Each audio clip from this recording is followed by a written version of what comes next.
जय हिंद साथियों। तो आज हम लोग वास्तविक संख्या यानी लेसन 1 का जो ऑब्जेक्टिव पार्ट 1 पार्ट 2 आप लोगों के इस यूट्यूब चैनल पे आ चुका है। आज हम लोग उसी लेसन 1 का पार्ट थ्री करने वाले हैं, जिसमें आज का जो वीडियो होगा वह लास्ट वीडियो होगा। तो काफ़ी मददगार होगा आपके लिए। और चलिए देखते हैं हम लोग, जहाँ तक कि हम लोग 50 नंबर तक क्वेश्चन कर चुके थे। अब अगला क्वेश्चन हम लोग करेंगे।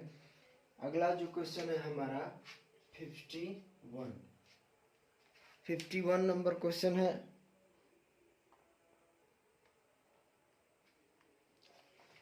चलिए दोस्तों शुरू करते हैं।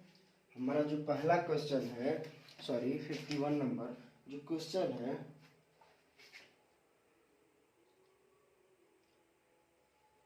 परिमेय संख्या है। हमसे पूछा है कि परिमेय संख्या है। ऑप्शन में आपका दिया है परिमेय संख्या पाई, √3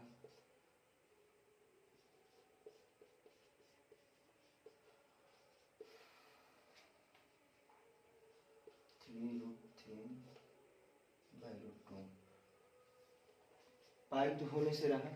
मालूम है आप लोगों को, हम बताए थे कि पाई एक अपरिमेय संख्या है और पाई एक क्या है, अपरिमेय संख्या है। अपरिमेय संख्या कुछ लड़के इस पाई का वैल्यू 22/7 मानकर इसको परिमेय मानते हैं, तो ये सरासर गलत है। √60 तो नहीं होगा क्योंकि इसका परफेक्ट स्क्वायर किसी का है ही नहीं। देखिए इस पर 16 का कितना हो सकता है 4 और 25 का कितना हो सकता है 5। तो हम इस 16/25 को रूट में 4/5 लिख सकते हैं। तो जब p/q के रूप में लिख सकते हैं तो ये हमारा राइट आंसर हुआ।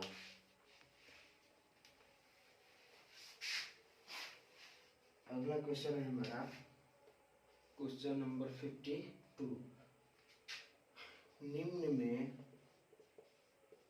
में से कौन अलग है? निम्न में से कौन अलग है?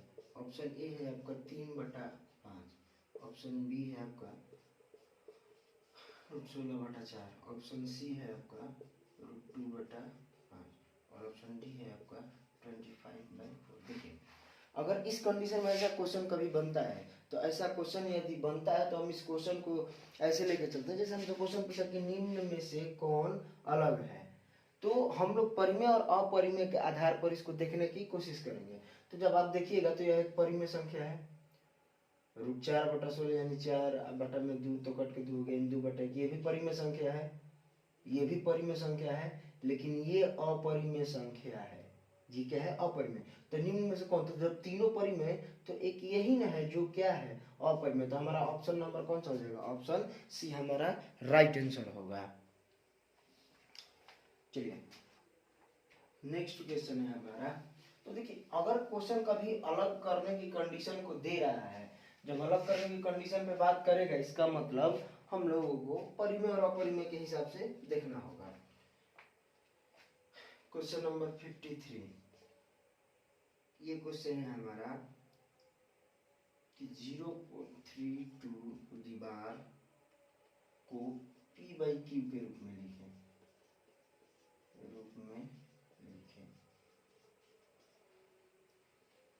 p/q के रूप में लिखें। हमारा ऑप्शन ए है 8/25, b/29/90, सी है 32/99 और 32/199। देखिए आप लोग कभी भी अगर ऐसा क्वेश्चन मिले जो आवर्ती क्वेश्चन हो, जैसे यह रिपीटिंग क्वेश्चन होता है, तो कभी भी रिपीटिंग क्वेश्चन आपको दिखाई दे तो हम क्या करते हैं, इसको मान लेते हैं। तो जैसे सब्जेक्टिव का बात अलग है, ऑब्जेक्टिव का बात अलग है। डायरेक्ट इसको हम लोग ध्यान देके देखेंगे, सिर्फ 2 पे रिपीट्स है। देखो इन दोनों क्वेश्चंस में अंतर है, दोनों क्वेश्चन में जमीन आसमान का अंतर है। इस पे सिर्फ 2 पे बार है और इसमें 32 पूरा पे बार है, तो दोनों में अंतर है। हमें मिला है ये, तो हम क्या लिख सकते हैं, इस संख्या को हम इस प्रकार से ऐसे लिख सकते हैं। मतलब 2 रिपीट हुआ तो हम इसको लिख सकते हैं। देखिए लिख सकते हैं, तो लेट करके माना करके अपने सब्जेक्टिव में लिखते हैं। खैर हम लोग डायरेक्ट इसको बनाएंगे। देखिए तो हम क्या करें, इसमें 10 से गुना कर दिए। 10 से गुना करने से हुआ क्या कि जब 10 से गुना किए तो एक पॉइंट इधर चला आया, बाकी यही रह गया। ठीक, समीकरण 1 मान लेते हैं, फिर 100 से गुना करते हैं उसी में। तो जब 100 से गुना करेंगे तो इस प्रकार से 2 अंक इधर आएगा, 2 2 2 तो खत्म होने से रहा। अब क्या करते हैं, समीकरण 2 बन गया या 1 बन गया, तो 2 में से 1 को घटा देते हैं, यानी 100x में से 10x को घटाइएगा। तो ध्यान दीजिए 100x में से जब x को घटाइएगा 10x को, तो ये हो गया 90x इज इक्वल टू दिया, तो पूरा पॉइंट के बाद जब 2 2 2 2 रिपीट हो रहा है तो ये पूरा खत्म हो गया। 32 में से 3 गया तो हमारा कितना बचेगा, 29, यानी x बराबर 29/90। तो x बराबर हमारा है 29/90। इस प्रकार से रिपीटिंग संख्या को, अब पिछले वीडियो में ये भी बात होता है रिपीटिंग संख्या क्या अपरिमेय होता है, नहीं परिमेय होता है। देख लीजिए इस रूप में है, यानी यार ऑप्शन में, हाँ देखिए 29/90। तो हम इस क्वेश्चन को काफी हद तक अच्छे से करने वाले हैं। देखिए अगला क्वेश्चन है हमारा, अगला क्वेश्चन है हमारा 54 जो क्वेश्चन है, 54 नंबर जो क्वेश्चन पूछा है कि 2 तथा 2.5 के बीच, 5 के बीच की अपरिमेय संख्या है। कैसी संख्या है, अपरिमेय संख्या है। हमारा ऑप्शन है √11, बी है √5, सी है √22/5.5। देखिए और अच्छे से इसको ध्यान से देखा जाए, अगर आप अच्छे से इसको ध्यान से देख रहे हैं तो ये चारों ऑप्शन जो है अपरिमेय है। ये चारों ऑप्शन जो है क्या है, अपरिमेय संख्या। लेकिन हमसे क्या पूछा है, हमसे पूछा है कि 2 तथा 2.5 के बीच के, यानी 2 और 2.5 के बीच। तो इसको देखिए लगभग मान तोड़ के देख लीजिए। अगर एक बात समझिए कि अगर यह 11 है, अगर ये 9 होता तो 3 होता, 9 होता तो 3 होता, तो 2 और 2.5 के बीच, तो 9 जब 3 होता तो 11 3 से और ज्यादा होता, तो ये ऑप्शन नहीं होगा। इस क्वेश्चन को इसी तरह से बनाते हैं। √5, जो √5 है, अगर √4 होता तो कितना होता, 2 होता। √5 है तो 2 से कुछ थोड़ा सा ज्यादा होगा, तो ये ऑप्शन हो सकता है। इसको रहने, अभी अगला भी चेक कीजिए। यह 22.5 है, जब 11 नहीं हुआ, इससे ज्यादा हो गया, तो 22.5 कहाँ से होगा, यानी देखिए कम से कम 22.5 को 4 4 का 16, यानी अगर 16 होता तो कितना हो जाता, 4। अभी भी 22.5 यानी 16 से भी अधिक है, तो 4 से भी अधिक होगा। क्या 125 है, अगर 10 होता 100 होता तो इसका कितना हो जाता, 10। तो ये तो तीनों ऑप्शन ऐसे ही नहीं होंगे, तो हमारा ऑप्शन कौन सा होगा, √5, जो कि 2 से थोड़ा सा ज्यादा होगा। तो समझ में आ रही होगी क्वेश्चन। तो चलिए अगले क्वेश्चन पे चलते हैं। क्वेश्चन नंबर 55 क्वेश्चन है कि निम्नलिखित में कौन सा कथन सही है या सत्य है। देखिए कौन सा कथन सत्य है, कौन सा कथन सत्य है। क्वेश्चन नंबर 55, देखिए पहला है, 2 अपरिमेय संख्याओं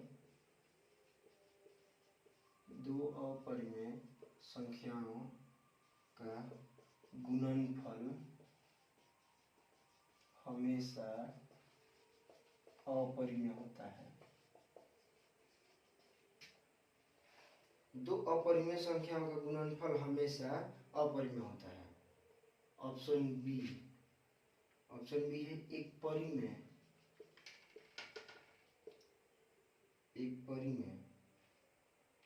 व एक अपरिमेय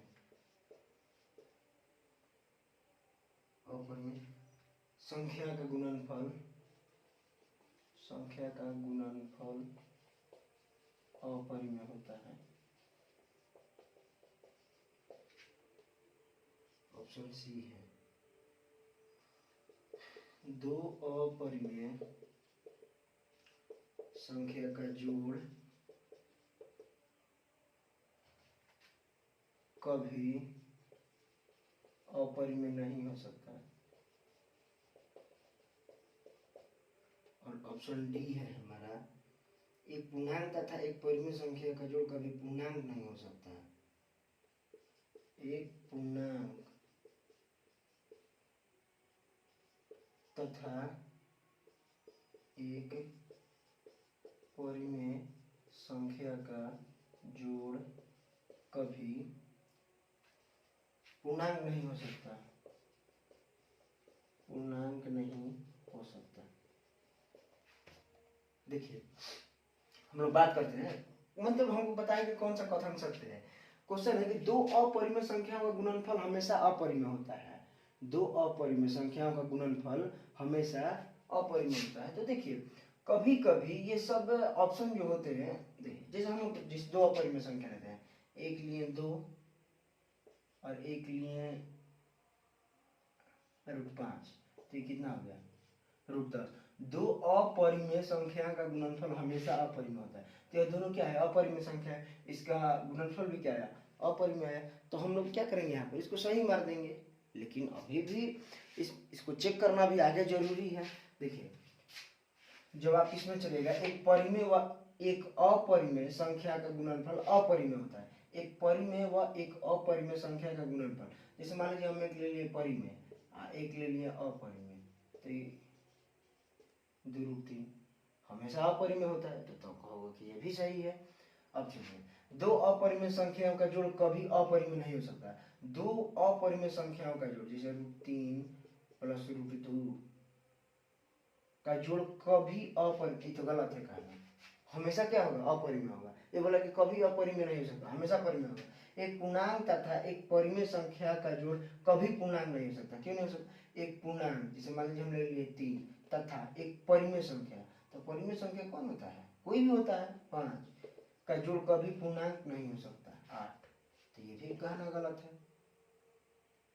तो कंफ्यूजन हुआ कौन सा, ए और ऑप्शन बी में। तो ऑप्शन ए और बी में देखिए, दो अपरिमेय संख्या का गुणनफल हमेशा क्या होता है, अपरिमेय होता है।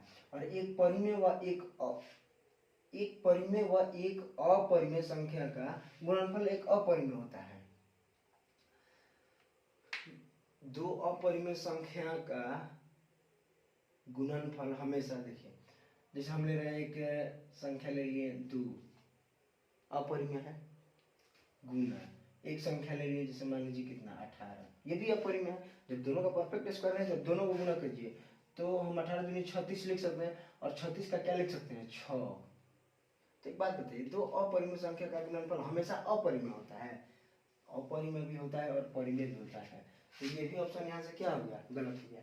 एक परिमेय व एक अपरिमेय संख्या का गुणनफल अपरिमेय होता है। ये हमेशा 100% क्या है, राइट है। बात समझ में आया। तो इन सब क्वेश्चन को काफी ध्यान से देखना है मेरे भाई। अगर इन सब क्वेश्चनों पर ध्यान नहीं दे रहे हैं तो इसका मतलब सावधानी हटी दुर्घटना घटी। चलिए काफी समय ले लिया इस क्वेश्चन पे, समझाने वाला क्वेश्चन था, शायद इससे आप समझ गए होंगे। देखिए अगला क्वेश्चन है क्वेश्चन नंबर 55। हमसे बोला है यदि n एक प्राकृत संख्या है, यदि n एक प्राकृत संख्या है तब √n है। ऑप्शन ए है हमेशा प्राकृत संख्या, ऑप्शन बी है हमेशा अपरिमेय संख्या, ऑप्शन सी है हमेशा परिमेय संख्या, और ऑप्शन डी है कभी प्राकृत संख्या, कभी प्राकृत संख्या और कभी अपरिमेय संख्या, और कभी अपरिमेय संख्या। तो देखिए, तो यदि n एक प्राकृत संख्या है तब n, तो जैसे मान लीजिए हम 2 n ले रहे हैं, एक n ले लिए 3, तो ये तो 3 ही रह जाएगा, और एक ले लिए 9, तो ये हो जाएगा 3। तो ये तो दोनों तो प्राकृत संख्या है, तो हमेशा प्राकृत संख्या होगा। तो ये देखिए, तो जब √n जाए तो प्राकृत संख्या थोड़े है, तो ये तो ऑप्शन गलत। हमेशा अपरिमेय संख्या, ये तो परिमेय भी आ गया, तो ये भी गलत है। हमेशा परिमेय संख्या, तो ये परिमेय तो आया, लेकिन एक अपरिमेय भी आ गया, तो ये भी गलत है। कभी प्राकृत संख्या, और कभी अपरिमेय, कभी प्राकृत संख्या और कभी अपरिमेय संख्या। तो ऑप्शन डी जो हमारा होगा सही ऑप्शन होगा।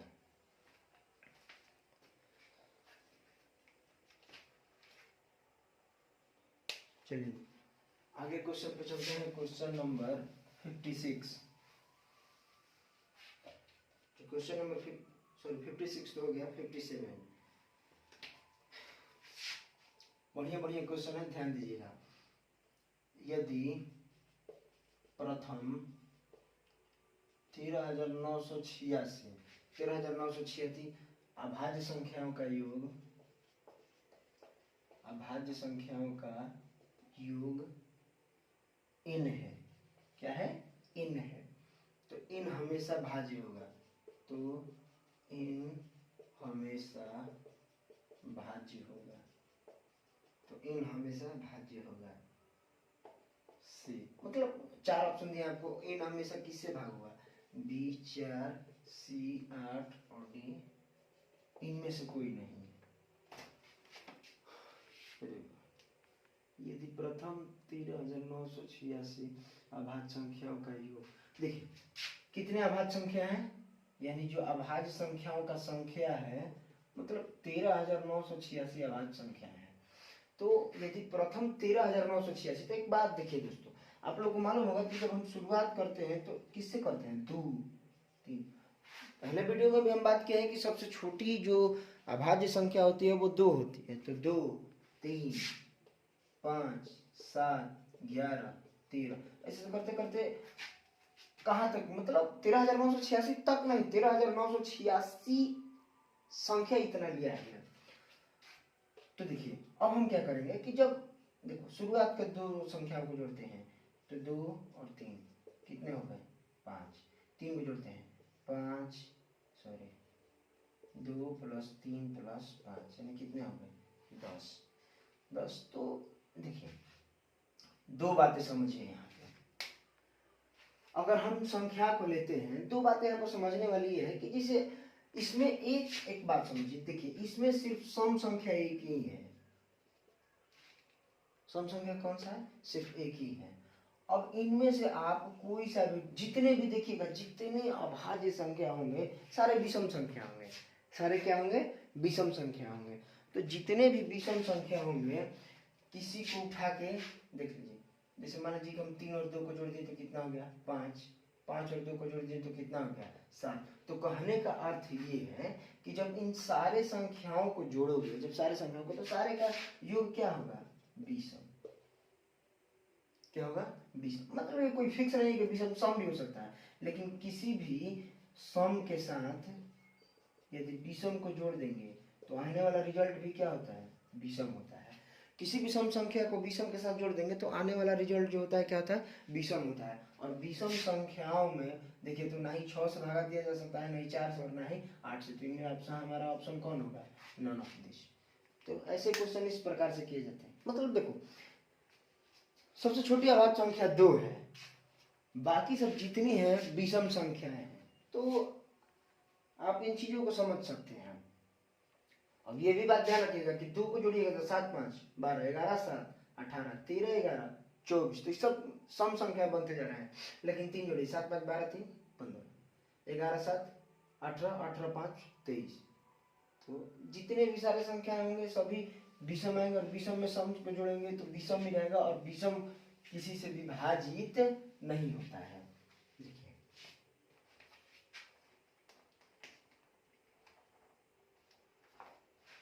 Question number 58। Question number xn+1 का एक गुणक x+1 है। तो n निश्चित रूप से, तो n निश्चित रूप से होगा।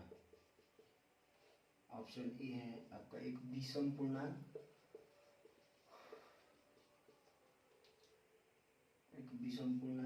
और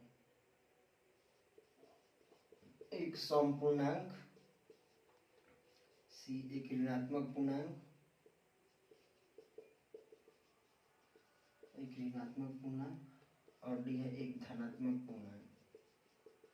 धनात्मक, देखिए इन क्वेश्चन को देखिए समझिए, जो हमारे याद रखिएगा कि जो निश्चित रूप से जो गुणक निकल रहा है x, गुणक पे ध्यान दो, एक गुणक निकलता है x+1 और एक निकलता है 2x। तो यह जो गुणक निकलता है हम लोग बात किए कि हमेशा किसके लिए निकलता है, सम संख्या लेके, लेकिन x+1 जो होता है हमेशा किसके लिए निकलता है, विषम संख्या के लिए। तो x n + 1 तो n क्या होगा, विषम पूर्णांक होगा, n क्या होगा, विषम पूर्णांक होगा। याद रखिएगा इस बात को।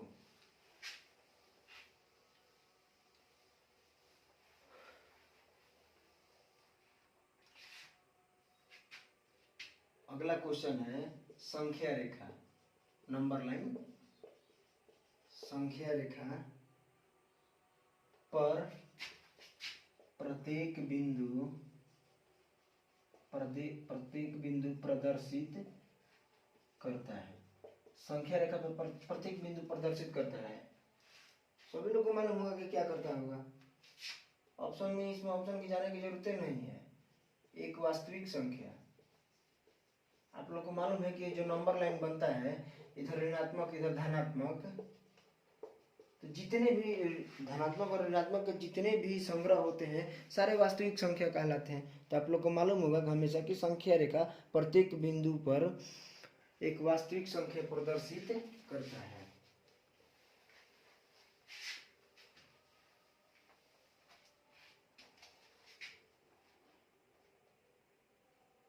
अगला क्वेश्चन, क्वेश्चन नंबर 60, दशमलव प्रसार शांत है। चलिए इस ऑप्शन को चेक कीजिए।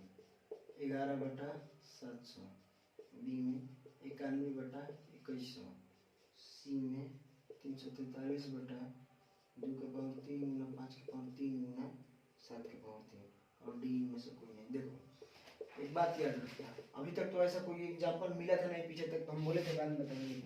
जिनका डिनोमिनेटर को यदि फैक्टराइजेशन करें और 2m तथा 5n के रूप में मिल जाए, मतलब बेस 2 और 5 हो, n उसका कुछ भी हो सकता है, माने m and n belongs to natural number, माने m और n प्राकृतिक संख्या है। तो देखिए तो ये ऑप्शन सी जो है इसमें 2 भी है और 5 भी है और इनका पावर 3 है, तो उनको पावर से मतलब नहीं, इनको ये 2 और 5 होना चाहिए। तो हमारा ऑप्शन सी जो होगा राइट आंसर होगा। तो यहाँ पर ऐसे इन बातों को हम लोग समझ के चलो दोस्तों अगले क्वेश्चन पर चलेंगे। क्वेश्चन नंबर 61, जो अगला क्वेश्चन है क्वेश्चन नंबर 61। क्वेश्चन नंबर 61 ये है कि सबसे छोटी पूर्ण वर्ग संख्या, सबसे छोटी पूर्ण वर्ग संख्या, सबसे छोटी पूर्ण वर्ग संख्या 16, 20 तथा 24 प्रत्येक से भाज्य हो, वह है। मतलब 4 ऑप्शन दिया है, वह कौन सी छोटी पूर्ण संख्या है जो 16, 20, 24 से भागा हो। तो 240 भी हो जाएगा, 1600, 3600।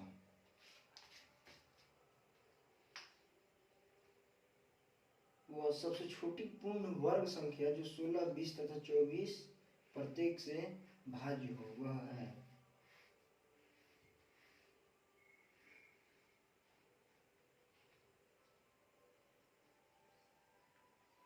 देखिए 16, 24 और 16, 20 और 24। तो आप लोग ध्यान दीजिएगा, यहाँ पर यह जो संख्या है अगर हम इसको देखें तो 20 और 24 से जाएगा, लेकिन 16 से नहीं जा सकता है। देख लीजिए 16 गुना ना यार चला जाएगा, वो पूर्ण वर्ग संख्या चाहिए, माफ चाहता हूँ, पूर्ण वर्ग संख्या, तो ये होगा नहीं। ये वर्ग हो सकता है, जब पूर्ण वर्ग कीजिएगा तो ये कितने का हो जाएगा, 400 का, ये भी नहीं होगा। और ये 3600 कितने का हो जाएगा, 600 का। तो दो संख्या है जो पूर्ण वर्ग बन रहे हैं। क्वेश्चन समझने में थोड़ा मिस्टेक, माइंड मिस्टेक, समझिएगा इस क्वेश्चन को। जैसे ये दोनों पूर्ण वर्ग बन, अब इन दोनों में से देख लीजिए कि कौन 16,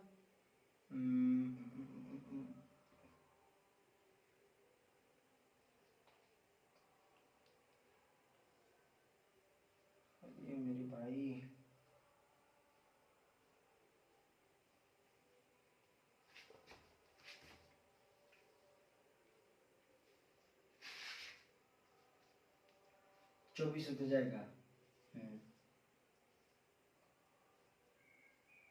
24 से 25 करना।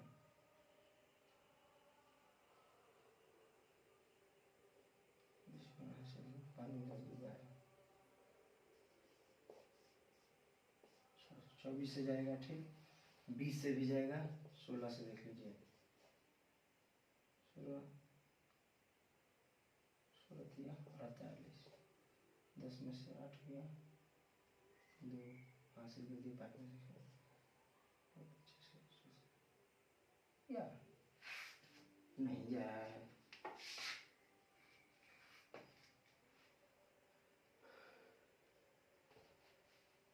अच्छा देखिए, इसको हम वीडियो के अंत में बात करेंगे। सबसे छोटी पूर्ण संख्या, कहीं क्वेश्चन में गलती है, हम इसको समझ गलत रहे हैं, अंतिम में इसको बात करेंगे। अभी ये टाइम कंज्यूमर कुछ ज्यादा बड़ा क्वेश्चन है नहीं, बस कैलकुलेशन है, इसमें थोड़ा सा फंसा रहे।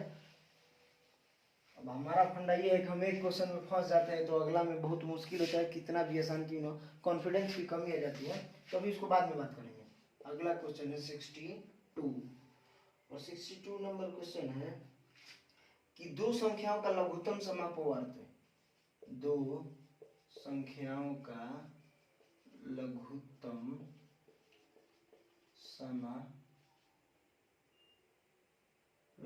समापवर्तक, लघुत्तम समापवर्तक, इनके महत्तम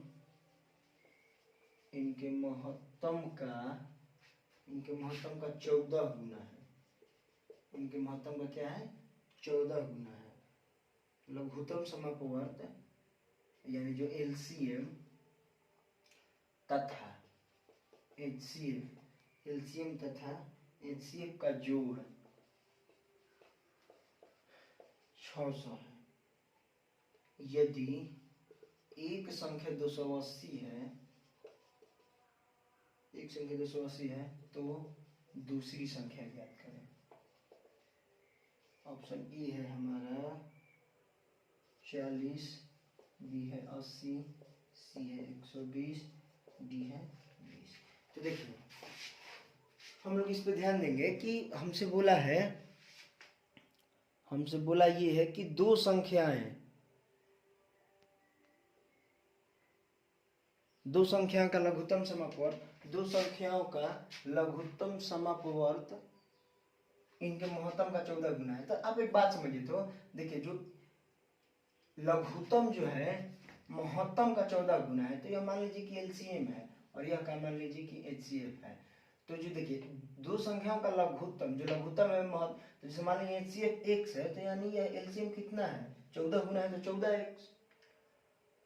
एलसीएम तथा एचसीएफ का जोड़ 600, यानी दोनों को जोड़ देंगे तो यानी x प्लस 14x का जोड़ कितना होगा? 600 दिया है, तो 1 से 14x का 15x बराबर 600, तो x बराबर 600 बटा 15, तो कट के 15 चौका 60, यानी कितना आ जाएगा? 40। x बराबर कितना हो गया? 40। तो देखिए तो हमारा एचसीएफ x है, तो हमारा एचसीएफ कितना हो गया? 40, ठीक। एचसीएफ कितना हो गया? 40, और एलसीएम 14 गुना है, तो 14 गुना 28, 14 42, 14 चौका 56,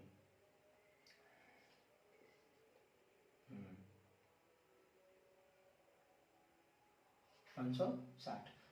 तो हमसे क्वेश्चन क्या पूछा है? यदि एक संख्या, किधर गया है मेरे भाई, यदि एक संख्या 280 है, तो आप लोग जानते हैं कि दो संख्याओं का पहली संख्या गुना दूसरी संख्या बराबर लसा गुना मसा, ये तो इतना मालूम होगा ना।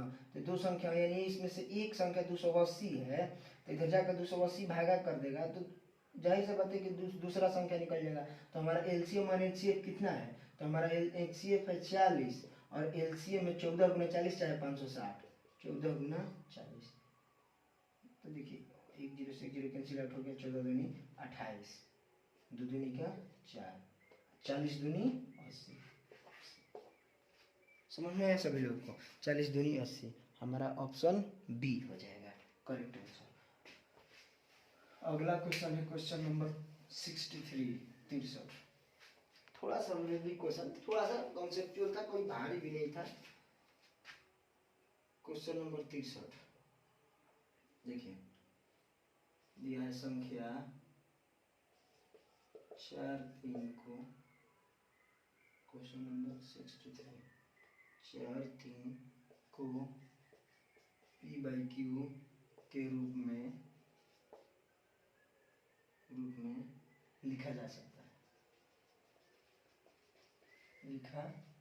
है। तो इसको जब देखिए ऑप्शन के हिसाब से जब हम लोग चलेंगे लिखा जा सकता है, तो ऑप्शन ए है हमारा, ऑप्शन ए है 23/20/99।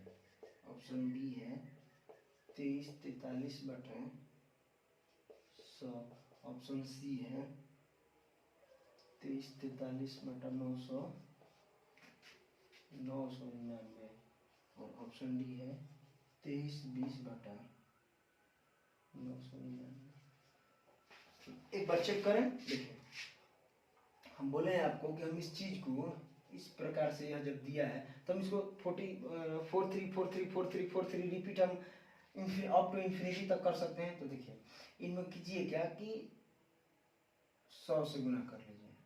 100 से जब गुना कीजिएगा दोनों तरफ, तो ये क्या होगा, इधर आ जाएगा, 2 पॉइंट इधर, जैसे मान लीजिए इसको हम रिपीट कर सकते हैं 43 जब 100 से गुना हुआ नीचे तो 2 पॉइंट इधर चला है, तो जब 2 पॉइंट इधर चला है तो 43 अप टू इन्फिनिटी। बस यही इक्वेशन 1 हो गया। इक्वेशन 2 में से 1 को घटा देते हैं, तो देखो sin x कितना हो गया, तो हो जाएगा भाई 99x, और इसमें से उसको माइनस कीजिए तो ये तो कैंसिल आउट हो गया। अब इसमें से तो 3 में से 3 गया 0, 4 में से 2 गया 2, ये हो गया 3, यानी x बराबर 23/20/99 है कहीं। हाँ ऑप्शन ए, समझ में आया। तो इस तरह से क्वेश्चन, अब सब्जेक्टिव में इसका मेथड अलग होता है। भले हम आपको मूल रूप से उसका मुख्य चीज बता दे रहे हो, बात तो बात है, लेकिन इसका मेथड अलग है। आप ऐसे सब्जेक्टिव में करने की कोशिश ना करें तो बेहतर है। अगला क्वेश्चन है,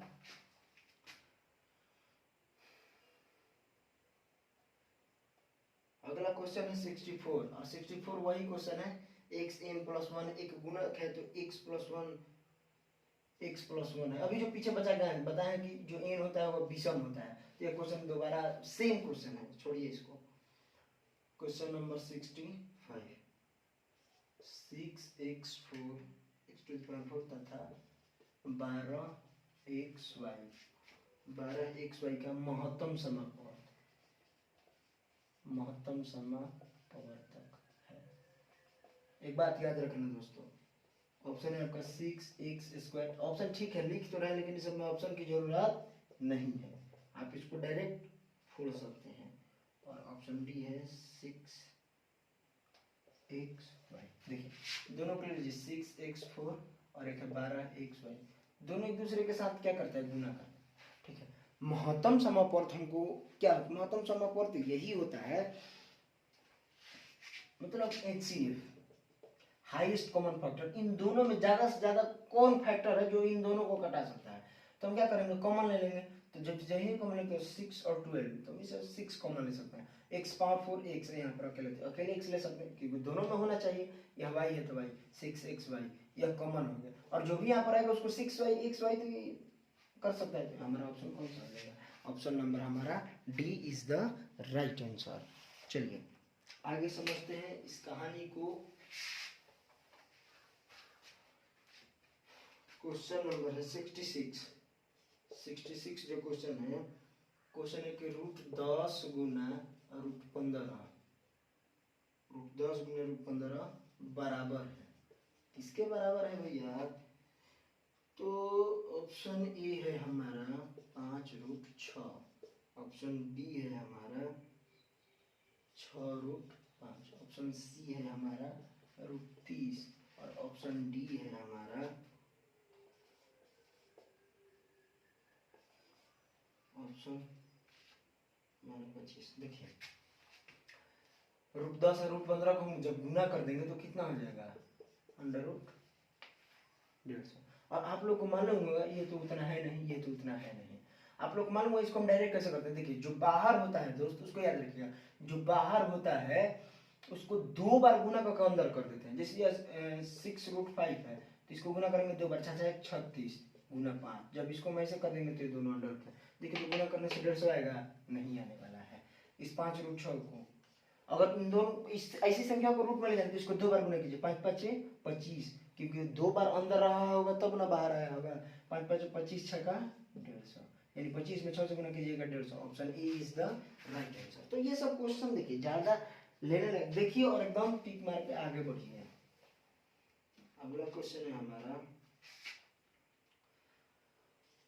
क्वेश्चन नंबर 67। क्वेश्चन है कि 3 + √3 और 3 - √3, 3 + √3 और 3 - √3 एक परिमेय संख्या है, एक परिमेय संख्या है।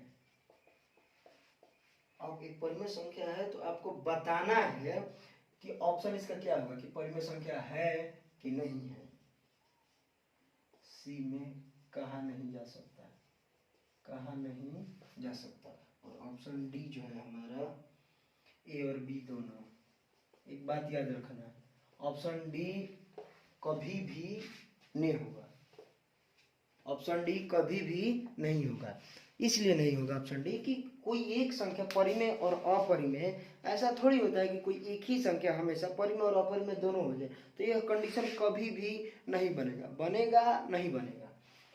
अब क्वेश्चन आपसे पूछा है कि देखिए, तो अभी एक ध्यान दीजिएगा, एक बहुत famous a + b a - b famous formula है, a + b × a - b। इस फार्मूला को हम लोग a² - b² के नाम से जानते हैं। a² यानी 3 का स्क्वायर माइनस b² यानी √3 का स्क्वायर। तो 3 का स्क्वायर 9 और √3 का स्क्वायर 3, 6। तो 6 क्या है, 6 क्या है मेरे भाई, परिमेय संख्या है। तो एक परिमेय संख्या है, तो हाँ हम इसको लेके आगे चलेंगे, परिमेय संख्या। अगला क्वेश्चन 68 पे बात करेंगे। क्वेश्चन नंबर 68, 1.34 को परिमेय संख्या के रूप में लिखिए, के रूप में लिखिए। तो एक बात बताइए, आपको इसको p/q के रूप में बोले चाहे परिमेय संख्या का, बात एक ही है। 40 b है, 67/50, c है 12/40 और d है इनमें से कोई नहीं, इनमें से कोई नहीं। देखिए तो हम 1 पॉइंट, अब इस पे बार बार नहीं है, ऐसे सोचिएगा लगाए नहीं, एकदम नॉर्मल है। तो हम इसको 134/100 फ्रैक्शन में, डेसिमल को फ्रैक्शन में लिख सकते हैं, पॉइंट है तो 2। अब देखो इसको जो करता है 67/50, ऑप्शन नंबर। ज़्यादा मगजमारी की जरूरत भी ना है इसमें। अगला क्वेश्चन चलते हैं मेरे प्यारे बच्चों। अगला क्वेश्चन है, क्या सभी वास्तविक संख्या, क्या सभी वास्तविक संख्या एक परिमेय संख्या है। क्वेश्चन सुनते मन में आंसर दौड़ गया होगा। क्या सभी वास्तविक संख्या एक परिमेय संख्या है। आप लोग पढ़ेंगे कि एक नंबर लाइन है और यहाँ पर 0 और यहाँ पर होता है, इस तरफ होता है पॉजिटिव और इस तरफ होता है नेगेटिव। तो पॉजिटिव नेगेटिव को कॉम्बिनेशन को हम लोग क्या बोलते हैं, रियल नंबर, वास्तविक संख्या। और हमसे क्या पूछा है, क्या सभी वास्तविक संख्या एक परिमेय संख्या। तो देखो भाई, इस नंबर लाइन पर परिमेय संख्या भी होते हैं और अपरिमेय संख्या। तो परिमेय और अपरिमेय संख्या के संग्रह को वास्तविक संख्या कहते हैं, लेकिन अकेले उसको परिमेय थोड़े कहते हैं। तो हमारा ऑप्शन क्या होगा, नहीं। क्या बोलेगा, नहीं, ये नहीं हो सकता माय लॉर्ड, यह गलत है। शक्तियों का गलत इस्तेमाल किया गया है, तो इस तरह से ये नहीं होगा। अगला क्वेश्चन है क्वेश्चन नंबर का परिमेय संख्या के रूप में लिखिए, परिमेय संख्या रूप में लिखे, परिमेय संख्या के रूप में लिखिए। हमारा ऑप्शन ए है 12/37, ऑप्शन बी है 23/99, ऑप्शन सी है 13/30 और डी है कोई नहीं। एक बात याद रखना, अगर तुमको इसको चेंज नहीं करने आ रहा है तो चेंज नहीं करना है तो इसको डायरेक्ट ऑप्शन तुम चेक कर लो। हम तो चेंज कर देंगे मेरे भाई, तुम देखो अपना। और परीक्षा मुझे नहीं देना, तुम्हें देना है। इसको इस प्रकार से लिख सकते हैं, लिख सकते हैं ना, बोलो, लिख सकते हैं। ठीक, जब लिख सकते हैं तो तुम डायरेक्ट इस चीज को देखो, नीचे डबल पे है तो एकदम याद रखना कि नीचे क्या होगा, 99 होगा। जब डबल पे है 3 में ऊपर होगा तो 999, तो शायद ये ऑप्शन हो सकता है। खैर हम लोग जा सकते हैं, लेकिन चलिए आगे देखते हैं, 100 से गुना कर दीजिए। 100 से गुना करेंगे तो ये 2 पॉइंट इधर जाएगा, तो 2 पॉइंट इधर जाएगा, तो ये वाला ऐसे रिपीट होते रहेगा। और रिपीट होने के 2 में से 1 को घटा देंगे तो ऐसे ही कैंसिल आउट हो गया। 23 में से 0 गया तो 23, और 100 में से x गया तो कितना हो गया 99x, यानी x बराबर 23/99। यही आया आंसर 70। Question number 70। अब आइए 71। इस क्वेश्चनों पर ध्यान देके अंतिम का जो क्वेश्चन, आज की वीडियो में जितने भी क्वेश्चन थे छोटे छोटे लेकिन थे पावरफुल। बात समझ रहे हो ना? समझ रहे हो ना? समझ। दो संख्याओं का गुणनफल, दो संख्याओं का गुणनफल क्या है रीति भारती से क्वेश्चन देने का क्या जरूरत है तेरे को? कितना अच्छा था कि 4 + 3 देता, 2 + 4 देता। सब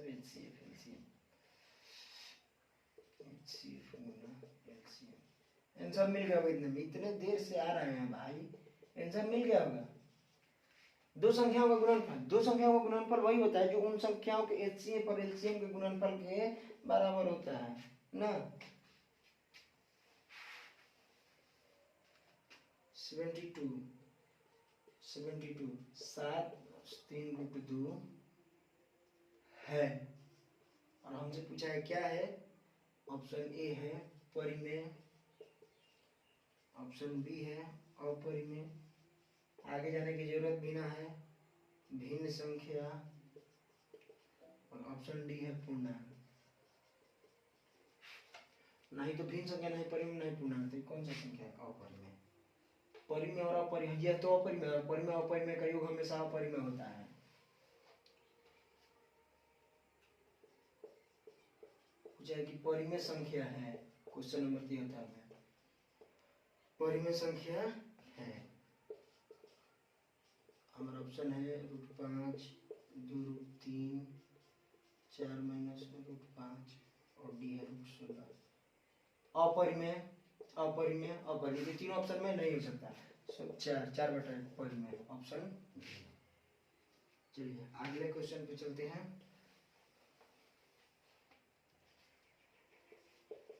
0 बार परिमेय का,